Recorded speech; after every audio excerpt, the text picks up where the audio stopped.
There, beautiful humans, it's Coach Hudson here, and this month what I want to talk to you about is your business plan. Yet, I'm going to talk about how to create one at the end of this video. By the way, if you heard business plan and your instant thought was, I don't have one, I don't do that, I don't know how, just watch the first part of this video, and then at the end I'm going to give you a really easy way to come up with a business plan, because we can't really track something if we don't have anything to track. Yet the first part of this video is going to be assuming that you have a business plan. I want to make sure that we take our temperature and get a reality check early on in the year so that you don't have to look up in fall and think, I can't do this, that I'm way too far behind. Roll with me for a second. It's the 27th of January. We are not technically in February yet, so you could wait a few days, or you could look at what's happening in the next few days and take an educated guess. What I want you to do is I want you to look at your goals and your plan and see where you're at. 1 month in.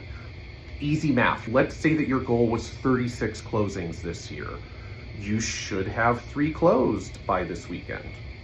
Now, that doesn't mean that if you don't have your 3 closed, there's no way you're going to hit your goal. It doesn't mean that you're bad. It doesn't mean anything's wrong. It just means that we set a goal and we're off track. Now, the great news about realizing that you're off track early on in the year like this is that you can easily fix it. It's small changes. There's no shame in being off track. There's only shame in being unaware of it and missing your goal out of the blue. I want you to look at what your goals were, what your plan was, how have you stuck to it? Because it's not just, are you there on closings? What were you supposed to be doing this month? What does that GPS or whatever type of business plan that you use, what does it say you were supposed to be doing? Did you do it? Look back at the last few weeks of your calendar. Have your efforts reflected the goals that you set and the plan that you set? If so, fantastic. You're probably on track. If not, you're still great. I still like you. What are we going to do to fix it? Because if we fix it for February, we can get to our goal by the end of the year. If the next time we look at this plan is next October, guys, it's not going to be pretty. You know that. We don't slow down to look at it. I want to challenge you, rather than waiting till further in the year, give yourself a little bit of an audit. Am I doing the things that I said that I would do? Are they bringing the results that I expected them to? Now, if they're not, if you're doing the right things that you said you would do in the plan, you're not getting the results, is it a skills issue? Did we not set the right plan? Or are we doing something that just requires us to do it a little bit longer before we get to the goal? Whatever it is, but we got to be aware of it.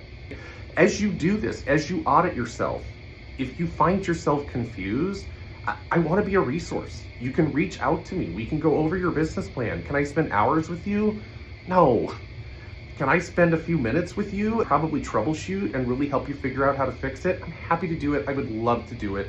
Don't be afraid to reach out to me.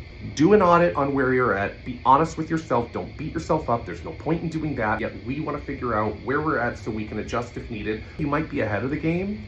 Maybe you should raise your goal. That's okay too. That's for the people who actually had a plan and had a goal. Now, I know there's people on here who don't fall into that category. Maybe you've never done a business plan. Maybe it's been a long time since you've done a business plan. Maybe you've heard the term GPS so many times that you're like, I really don't know what that is. I want to tell you how to do a GPS. I want to tell you how to do it really simply.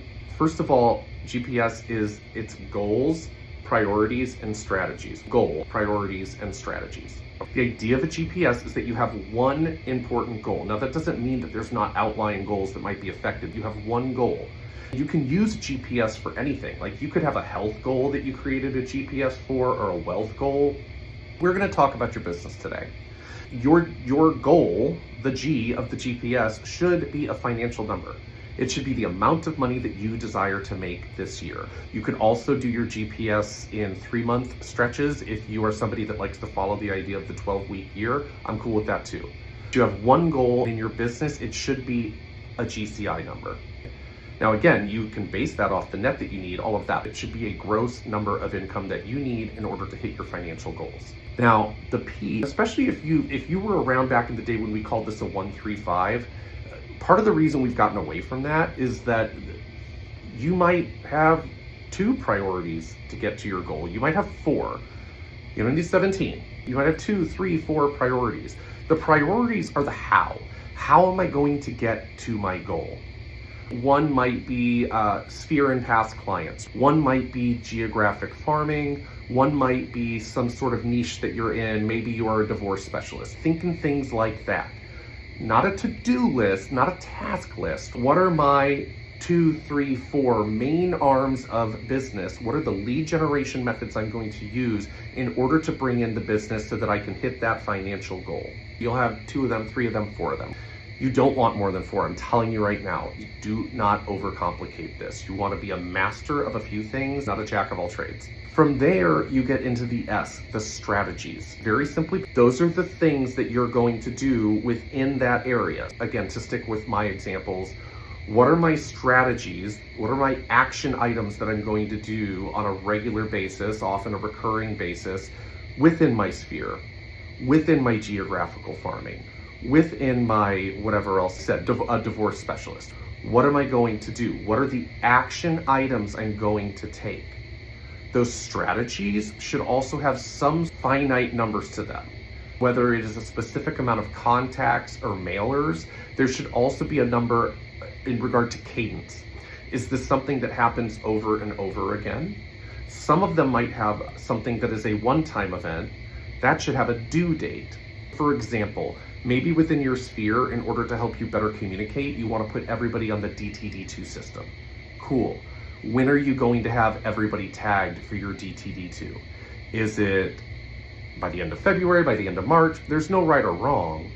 The more specific the strategies are, the more specific the dates or the cadence of recurrence of them are, the more likely you are to A, do it, the easier it is to follow it. The whole idea of a GPS is that it is a business plan that fits on one sheet.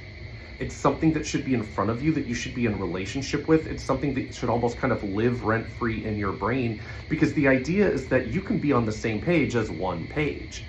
If your business plan looks like some 17-page manifesto, there's a reason that we're not getting it done. It's because it's too much and it's too confusing. Again, you need one goal. It should be financial.